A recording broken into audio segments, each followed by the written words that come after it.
ما ذكرت احد بسوء ولا جبت طاري احد بشي مو زين ابدا. اتمنى تركزون وتفهمون اني شنو حكيت. اني حكيت على موقف يصير، ما حكيت لا بسوء على الانسان المعني، ولا حكيت شي مو زين، ولا ذكرت احد بشي مو زين. حكيت على موقف صار وياي شخصي، موقف.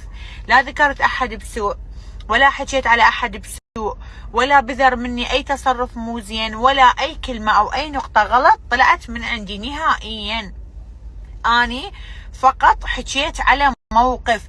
فاذا الشخص المعني او اي احد ياخذ انه اني حاكي شيء مو زين فهو يعرف شنو مسوي وياي.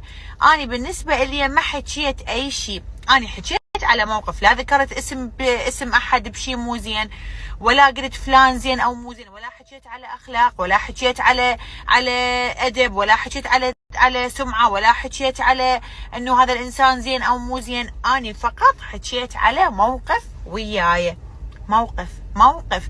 اني الشخص اللي حاكين عليه، اني الشخص اللي يمشون يحجون عليه، مو اني الحاكيه. فاني ذكرت الموقف، قلت لهم ليش اني ذكرت الموقف.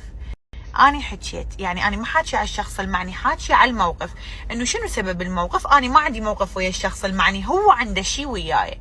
هذا اللي اني ذكرته. ففدوا لعمركم افهموا اللي حكيته زين، انه شنو عندك. لا مو اني عندي فلانه هي عندها وياي، وهذا الموقف الصار. اني هذا اللي ذكرته فقط.